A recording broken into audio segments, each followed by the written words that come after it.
La Vision ale ni Mifa production naje Mali kono ani Mali koka ana foli be aw bela jeli ka fo ko bismillah tukuni aw émission mani keneka no fatu une stari ay wa frère liba bi antena ko majanya willa ansara na bili bili wala ma ale te mo do wuli Mali musique kon la Alpha Soumari. Oui, ça va, alhamdulillah. Ça va bien. C'est qui tourne jambe en frère liba roy. Yaninga kumambi en flavor bela jeli fo ne to Alpha Soumari. Bon, tu es Amadou Soumari, mais bébé Mweli Alpha Soumari. Oui, oui. Famille Salola. Alpha Soumari est joint. Alpha Soumari Borami. Alpha Soumari Fourle Noir. Amadou Bineko Bibi Sanjolela. Bon, né Alpha Soumari Kabo Brico. Brico. Né Brico Kade.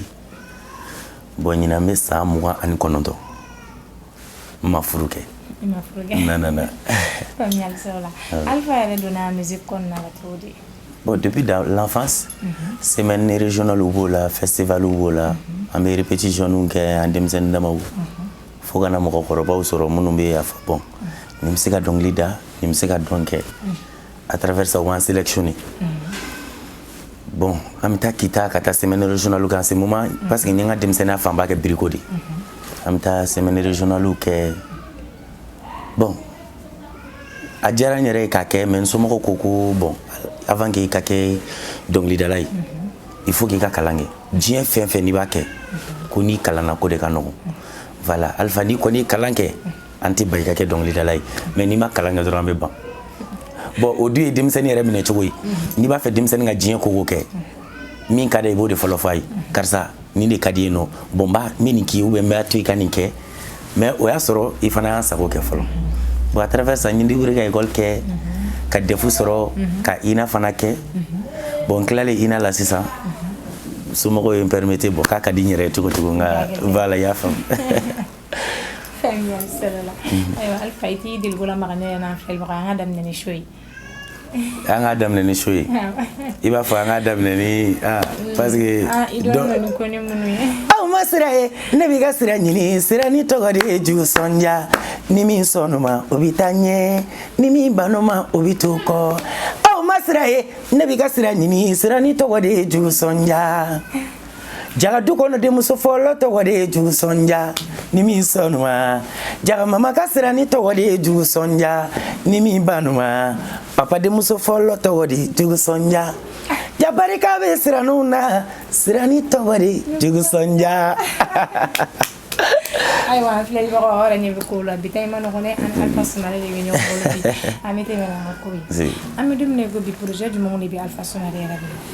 bon projet mon bembolo ba fo singol dama do bembolo am domina bi singol nani ñoo bembolo mba fait ko dafa album na parce que ba album te ka marché mais akanga ke pour que artiste a valoriser papier là pour que ko lu besoro pour que ikolu nyanabo ko lu soro yere fo ika soro album bi bulu o be projet là mbora ka morsum day sa serani voilà yora fane dugu kumbe a jara seranu ye ko jugu bon ma fait ko clip fanake mais ta fait mana clip kala de aji ne yere ga jatimine na fara ko ni morsu ye seranu de tai mali sira dien sira ni morsu indira sira odima kumanga ke mana ko yere n'est-ce pas mais ameni yere belang kumbati odu bon ibado siraw di nyamai c'est ça na siraw tanya na bo no borendron ambe gara kumbati ula parce que abeko yi fanga be kumbati ula de fanga be soro ula parce que alisa obika nekele obika to ka fo non Alpha i minga siraw takani ni ko yawndi samba soro ay dugu mi negativa obige o fanga ba ula wallahi fanga ba jite aywa nitenene yangu kui idunidare na fa du monde la Alpha mais c'est gida na fa lola bon ame ala fo iba rebe jien kokola ni dahiri mestre lente mogola ibe ka segi ga dembayata ibe ka segi ifauta ki bauta c'est l'essentiel oui belebele ni ala fin no ya join jien kono ni fin damado ni ma seka ni ke doron fude do la me seka ala fo me ala bargada amia lisala relation du menebe Alpha ni wala ka koneja kele tigela di Bon, relation min mene n'uru kɛ cɛ o ye baaraɲɔgɔnya ye. Baaraɲɔgɔnya hokumu de b'an cɛ. Parce que ni mɔgɔ min dɔnnen don ni n'a jɛra ka baara kɛ n'a dɔnnen don ka tɛmɛ kan wajibi y'a duguma mɔgɔ ye. Voilà, mɔgɔ bɛ se ka fɔ ko kalanden ni karamɔgɔya mais ne yɛrɛ ni a cɛ ne yɛrɛ ni Worokiya cɛ c'est vrai formation kɔnɔna na i b'a dɔn n'i ye dɔnkilidala ye toujours min ye kɔrɔbalen ye ni tɔgɔ b'ale la ni e gɛrɛla e de bɛ kɛ komi kalanden e ye duguma mɔgɔ ye sinon an yɛrɛ fila ni ɲɔgɔn cɛ a yɛrɛ b'o fɔ kuma bɛɛ ko non ko baarakɛɲɔgɔnya de b'an cɛ sinon kalanden ni karamɔgɔya tɛ parce que ko problème c'est quoi ne ye chance sɔrɔ ka INA kɛ ne kalanna bon i b'a dɔn Ala b'a di mɔgɔ ma dɔn yɛrɛ ye ne bɛ se k'a fɔ ne ka INA kɛ sababu bɔra parce que a diyara n ye n somɔgɔw ye n pousser n ka kalan kɛ bon a diyara n yɛrɛ ka kalan kɛ n ye kalan kɛ n ye INA kɛ sinon dɔnkili ye fɛn dɔ ye est ce que mɔgɔ bɛ se ka mɔgɔ sigi k'a don i da k'a sɔrɔ i yɛrɛ tɛ dɔ dɔn a la c'est pas facile la yɛrɛ b'a fɔ ko baaraɲɔgɔnya de b'an cɛ bon ne yɛrɛ kɔni y'a kɛ baaraɲɔgɔnya ye voilà. Faamuyali sɔrɔ la ndale mara na filɛlibagaw fana ye faamuyali sɔrɔ la an tɛmɛna an ka ko ye mais Alpha yɛrɛ b'a ka inspiration sɔrɔ cogo bon ne ka inspiration sɔrɔ cogo ka ca ni ne ye mɔgɔ wɛrɛ lajɛ o bɛ ka min vécu par exemple ne filɛ k'an to baro la sisan ne bɛ se ka kɛ dɔnkili ye sisan n bɛ mɔgɔ wɛrɛ gɛlɛya kɔnɔ a tigi hinɛ bɛ minɛ ne bɛ se k'o kɛ dɔnkili ye n bɛ mɔgɔ wɛrɛ y'a ka lafiya kɔnɔ a tigi kɔntannen n yɛrɛ dusukun bɛ kɔntan a tigi nɔfɛ n bɛ se k'o fana kɛ dɔnkili ye i b'a fɔ ne yɛrɛ n ka diɲɛlatigɛ sigi nɔgɔya min kan o nɔgɔya n bɛ se ka dɔ sɔrɔ o la k'o fɔ ou bien gɛlɛya min sɔrɔla n ka adamadenya kɔnɔ n ka ɲɛnamaya kɔnɔ a daminɛ ni bi cɛ n bɛ se k'o fana yɛlɛma n b'o kɛ dɔnkili ye la inspiration na yɔrɔ ka ca hali bɛ da ka sunɔgɔ ni wulila ka bɔ sunɔgɔ la kuma dɔw la n'i kunkolo lafiyara dɔrɔn tile journée kɔnɔ i ye ko minnu i bɛ dɔ kɛ dɔnkili ye. Alpha yɛrɛ ni a génération artiste tɔw cɛla bɛ cogo di? Bon, pour ne pas mentir, galontigɛ ma ɲi galo ma ɲi kosɛbɛ kɛlɛ tɛ ni mɔgɔ cɛ mɛn n bɛ n ka distance garder parce que i b'a dɔn n'i y'a mɛn a bɔnna k'a sigira kan de ne bɛ n ka situation cogoya dɔn moi je suis quelqu'un n dimi ka di n dusu ka bon mais je suis pas méchant n man jugu quoi bon ni mɔgɔ b'a dɔn k'i dusu ka bon ni mɔgɔw jɛra i kɔlɔsi kosɛbɛ parce que ko mana kɛ n'i ko k'i k'a bɛɛ tiɲɛ fɔ dɔrɔn ni min farati e de bɛ kɛ jama sɔntigi bon c'est à travers ça n bɛ n yɛrɛ minɛ dɔɔni sinon ni génération cɛ alhamdulilayi n'a ye ɲɔgɔn ye an bɛ ɲɔgɔn fo an bɛ yɛlɛ an bɛ baro kɛ mais i b'a fɔ Alpha taara karisa fɛ yen karisa nana Alpha fɛ yen vraiment n bɛ n yɛrɛ minɛ o côté nin na dɔɔni quoi. Voilà. Yaa hakili lajigin an filɛlibagaw ye k'a fɔ aw sagolen don aw ka téléso manigɛlɛ n'o ye Amina Vision ale ni Nifa Production jamukan tɔgɔ ye Fatu Star bi ani Alpha Sumare de bɛ ɲɔgɔn bolo an bɛ tɛmɛ ni an ka ko ye Alpha an tɛ dumuni dɔ k'a la a bɛ n'a fɔ an filɛlibagaw Alpha ka to k'a bɛ dugu lamɛn. Iyo fala fantan ka sɔrɔ ma se waso yɛlɛma jani fɛn tɛ ma min fɛ o jan ye ko tɛ kɛ ne b'o f'aw ye Alifa ye mori ɲininka ne taara kɔrɔna mori ɲininka ko n ye mori ɲininka ne taara tilebi mori ɲininka ko fala b'i kasi fantan b'i kasi la mun kɛlen na a ko fala bɛ kasi fantanw kasi kun ye fantanya ye jama ni fɛn tɛ maa min fɛ o jan ye ko tɛ kɛ ne b'o f'aw ye alihamudulilayi arabiri aramina tanto bi masa ye jama min kan da masa barikada ala ka sanu n bɛ soli kɛ Baminata ni Abulayi denkɛ kan ciba ɲuman san dara kanuma dugukolo dara kanuma Mamadu kanu tɛ wa salawale wa salima kisi ni nɛɛma bi Mamadu ye k'an wolo yɔrɔ ni mɔyɔrɔ barikada ka jatigi cɛman ni musomanw barikada jatigi minnu b'i kɔfɛ minnu b'i jamana kɔnɔ Alifa ka foli b'u bɛɛ ye mɔgɔ mana ɲɛ cogo o cogo bi ma ti koli sɔnna ko da i la Ali mana kɛ sanu ye bi ma ti koli sɔnna ko b'o da i la Ali e filɛ i ka animatrice min na i bɛ kokajɛ la i bɛ pari i jolima ka di i ka di diɲɛmɔgɔ ye n'i ma farati bi ma bi sɔn ka sɔn dɔ da i la min t'i sɔn ye nka i b'o minɛ ni Ala ye Iyo fala fantanga soro ma se waso yalama jani fente ma mi veo o jani ko tege ne wo fawye la numéro ko be bi de ni wala ani ma le be no bulu adani do amita ni ko bi alfa na musique kon na no kala gala ubi do yele be no to fuila ni on clash on fango conseil du menu alfa bolo ka bi na su mo menu ko masana tiens et ni ko gone ko conseil di mes conseils demande sur modi sinon c'est pas facile pour moi de regarder au niveau là tu sais moi je suis quelqu'un né mo dodi ni ti mo ko fait toro kono par exemple mais exemple ta mo me nyuma ke nyuma ndo mbali avec la ka ke sababu ye mi me dusuka shiso tikima ni to fait bonere be ngando ngulu da falo mbe statue nu nkemba bla pour que mo munu dusu kashilendo nu nye daraka na nyona buka ukasu oluka seka soulager bon mo be kanere ke clash kala e folo awo do ba fo ni era ni nga fembe koromatikeli do bu fo u ba fo ne era ba me ni nga fembe koromatikeli no koromatikelte ni mo mi dusu kashilendo ni ya fo o ba takabla pour que agale dusu suma mais emi ya dusu kashi na bore jugoka e ba ke koromatikeli ye sinon munu be kelewla no be clash o ke ne be se ka fu ka ulujo ne ko ne mo ka kuma to ko kuma fa ne ko jakumani ki ka nyine mine tono bi yere di jakumani nyine mine il faut le débat tono so jakuma shiti to kun fe boli la te ki be nyine mine ni dong leader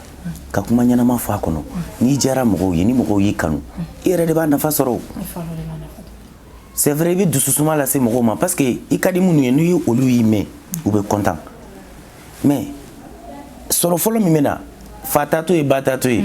on na fa be yere de be nyesuma folo la ni o don clash te se ga nyesuma se mo ma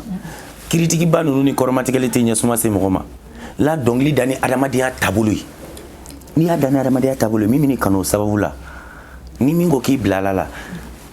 salam lafia na jarami no ikanu salam lafia la dongli dai ki kle ki ga adamadiya ke bi mi soro la ito soro kele ni clash ni ni ba nunu na no te ko artiste yere be shin ta ka temene rega men na fa fo shi tala na fatala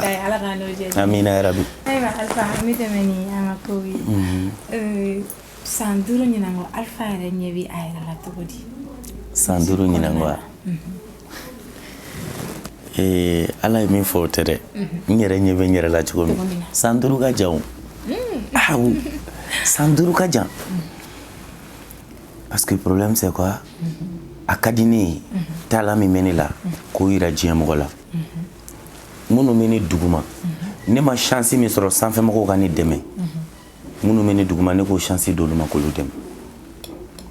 wallahi jamana in kɔnɔ bi dɔnkili la denmisɛnnin ɲuman caman de bɛ dɛmɛbaga t'u la bon ne bɛ niveau min na sisan est ce que ne ko ne b'olu dɛmɛ ne yɛrɛ bɛna se ka lafiya ne ma taa ɲɛ ka so la fɔlɔ a ka di n ye n ka avancer bon e yɛrɛ ma dɔn ka so la ni e ko minnu fana bɛ duguma c'est vrai yɛrɛ mɔgɔ kɛra cogo cogo i bɛ cɛmancɛ de la i b'a sɔrɔ a mana gɛlɛya cogo cogo ne fana bɛ dɔn ni sancɛ la a ka di ne fana k'o tigi dɛmɛ ni ne y'o hinɛ de bɛ ne minɛ o makari bɛ ne minɛ c'est vrai n yɛrɛ ta jɔrɔ bɛ ne la mais o ye ne yɛrɛ ka adamadenya taabolo de ye ne ka wusa mɔgɔ min ye o mɔgɔ min bɛ ne ɲɛ o ne bɛ mɔgɔ min ɲɛ o ni ne ye gɛlɛya kɔnɔ dɔrɔn a ka di ne de ye ka n ta to yen ka ɲinɛ kɔ k'i dɛmɛ la ɲinan ko san 5 ka jan ɲinan ko san 2 ne yɛrɛ kɔni ɲɛ b'a la dɔrɔn san 2 dɔrɔn scène baw scène ba bɛ fɔ Mali sanfɛ Alpha bɛ ka dɔnkili da bɛɛ kan scène belebelebaw cérémonie de mariage ba minnu bɛ fɔ Alpha kɛra artiste ba ye jamana kɔfɛ jamana kɔ kan fan bɛɛ ni min kumana dɔrɔn Alpha filɛ la ne fana ka se ka maison dɔ dayɛlɛ denmisɛnninw bɛ to ka na répétition kɛ yɔrɔ min ka compétition k'u ni ɲɔgɔn cɛ ni min sera ka dɔn i b'a sɔrɔ dɔ bɛ yen sisan ala aw minnu yɛrɛ filɛ ka na bɔ ne ye ni aw sera ka taa b'o tigi ye ou bien k'a tigi wele a ka taa bɔ aw ye a bɛ dɔ fara a kanubaga kan mais a t'a domaine kɔnɔ a t'a ɲɛ dɔn a t'a dɔn a b'a ɲɛ sɔrɔ cogo min la est ce que ne ye maison dɔ dayɛlɛ denmisɛnninw bɛ se ka fara ɲɔgɔn kan yɔrɔ min ka compétition kɛ ka to ka aw wele aw yɛrɛ tɛna taa olu ta k'olu dɛmɛ i b'a dɔn dɔnkilidala mana kɛ fɛn fɛn aw de bɛ se k'an tɛmɛ an ɲɔgɔnna la aw de bɛ dɔn an kan k'an ɲininka kanubagaw tɛ mun dɔn an na u ka se k'o dɔn an na voilà la foli belebeleba aw yɛrɛ ta ye ɲinan ko san 2 kɔni ne yɛrɛ kɔni ɲɛ b'a la Alpha ye miliyɔn caman mara a bɛ ka mɔgɔ wɛrɛw dɛmɛ voilà jamana bɛɛ ko Alpha c'est ça diɲɛlatigɛ ɲɛna kɔnɔ fɛn jumɛn de ka di Alpha yɛrɛ fɛn min ka di ne ye tilennenya munna tilennenya ka di ye bon mɔgɔninfin bɛ diɲɛlatigɛ koko la i ka tilen mɔgɔ jɛngɛnen bi ka di la sini man di la la mɔgɔ bɛ sini nɔfɛ i b'a fɔ i y'a fɔ cogo min ɲinan ko san damadɔ ne yɛrɛ ɲɛ bɛ n yɛrɛ la yɔrɔ jumɛn la ni e bɛ ka ɲuman de kanu ni yɛrɛ ye il faut être direct i ka kɛ hɔrɔn ye la ni kɛra mɔgɔ tilennen ye a ka ca Ala fɛ Ala b'i dɛmɛ o de y'a to tiɲɛ ka di ne tilennenya ka di ne oui mais fɛn jumɛn de man di ye o ye ngalon ye munna ngalon man di ye hali ngalontigɛla ɲɛda ko man di ne ye ne tɛ ngalon fɛ i m'a fɔ ko munna ko ngalon de ka go n ye ngalontigɛla man di ne ye i bɛ jateminɛ kɛ sisan hali ni ngalontigɛla cɛ ɲɛna komi jinɛ woloso i b'a sɔrɔ a jolima ka go i b'a dɔn min b'o kɛ a dusukun o jɛlen tɛ o nɔgɔlen don la ngalontigɛla fa ma ɲi a ba ma ɲi ayi non ale fan si ma ɲi a tatɔ ma ɲi a natɔ ma ɲi la ne tɛ ngalon fɛ ngalon man di n ye ma chérie ayiwa Ala k'an kisi ngalontigɛla amina ya rabbi amina ayiwa Alpha an ka wagati korona jamukan bɛ ɲini ka se a kuncɛyɔrɔ la conseil jumɛn de bɛ Alpha bolo k'a di fitinin minnu fana bɛ ka wuli ka don dɔnkilida la sisan k'a d'olu ma ne bɛ conseil min f'u ye u ka kɛ ne yɛrɛ ɲɔgɔnna ye sani ka fɛn kanu i ye baara min na o kanu o la n'i ye gɛlɛya min sɔrɔ a kɔnɔ i bɛ nafa sɔrɔ o la awɔ gɛlɛya bɛ yen nafa b'a la parce que n'i ye gɛlɛya sɔrɔ bi sini i b'a nafa sɔrɔ Ala tɛ foyi da jɔn kan ten mais n'i ye wari kanu an ka baara in kɔnɔ k'a sɔrɔ baara in kanu t'i la i bɛ dɔɔnin sɔrɔ dɔrɔn i b'i bolo fila bila la o tɛ baara in danbe ye quoi baara in yɛrɛ danbe ye fɛn min ye dɔrɔn a kanu i dusukun na i ye fɛn sɔrɔ o e ka k'a kɛbaga i ba in i m'a sɔrɔ o e k'a kɛ en tant que e bɛ k'a kɛ ka ɲɛ un jour viendra i bɛ dɔn ayiwa Alpha an ka wagati korona jamukan sera a kuncɛyɔrɔ la kumakan laban jumɛn de bɛ Alpha bolo ni jamukan in kɔnɔna la k'a fɔ i ka fan min an'an filɛbagaw ye bon an ka foli di fani bɛɛ lajɛlen ma siraniw lagarew bon ni kunbatiw bɛ kɛlɛ la fɔlɔ awɔ ni kunba bɛɛ bɛ kɛlɛ la fɔlɔ parce que kunbaw bɛ ka ne attaquer yɛrɛ de a dɔw yɛrɛ b'a fɔ ko allo Alpha de don wa ni n ko n ko oui ko Alpha don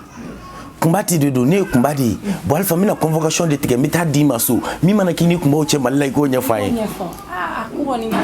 e fana bɛna fara o kan bi ya ni ne yɛrɛ fana tun y'a dɔn k'e ye kunbati ye ne tun tɛ reçoit bi la inchallah aw yɛrɛ fasa bɛ sira la ka na ni ne tora ka fasa duman da o la aw tɛ content ne ye lagare de ye ko lagare bɛ nɛgɛn de a ye nɛgɛn n'a ye nɛgɛn dɔrɔn n bɛ fasa duman da o la surtout ne tora ka n sigilen to k'a fɔ Bamakɔ kalo kolo yɛlɛnna joli b'a ji kan a bɛ ni Ala cɛ kuma tɛ ɲɔgɔn tɛ muso tɔw la cɛminɛ yɔrɔ la kolo yɛlɛnna joli b'a ji kan a bɛ ni Ala cɛ kuma tɛ ɲɔgɔn tɛ muso tɔw la den wolo yɔrɔ la kolo yɛlɛnna joli b'a ji kan a bɛ ni Ala cɛ kuma tɛ ɲɔgɔn tɛ muso tɔw la yɔrɔ diyara ye o aw fana ka nɛgɛn kɛ voilà ayi n tɛ digi siraw la ko siraw de ye ɲɛma ye sa n bɛ foli di n kanubaga bɛɛ lajɛlen ma surtout mes amis tiktokers et tiktokeuses tiktok sanfɛla ye ko caman se ne ma n bɛ foli di u bɛɛ lajɛlen ma n kanubaga fɛn fɛn bɛ monde entier la minnu bɛ farafinna farajɛ la i b'a dɔn sinapu ye ko caman lase ne ma maliyɛn den sigilen bɛ jamana o jamana la ne n'a bɛɛ dɔ bɛ communiquer maliyɛn den bɛ jamana o jamana la olu de bɛ nɛnɛ kun ka tɔɔrɔ kun ka degun kun ka wari ɲini ka tila k'a ci anw ma faso kɔnɔ la foli belebelebaw ta ye voilà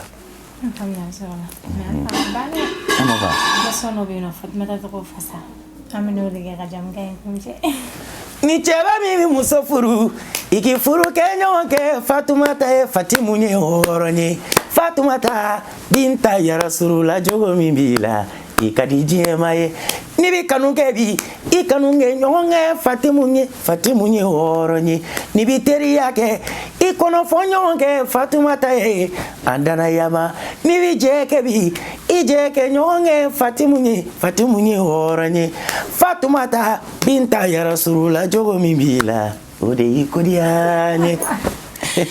Ayiwa an filɛli bagaw nin tun bɛ dan sigi an ka bi jamukan in na Alifa y'an bɛ Suwayi Bara bi a diyara an ye fo k'a dama merci vraiment n'an bɛ sigi nin kɛnɛ in ɲɔgɔn wɛrɛ kan o k'a sɔrɔ belebeleba farala ko Inch'Allah Ala k'o dugawu minɛ aw yɛrɛ merci beaucoup an b'a fɔ aw bye bye.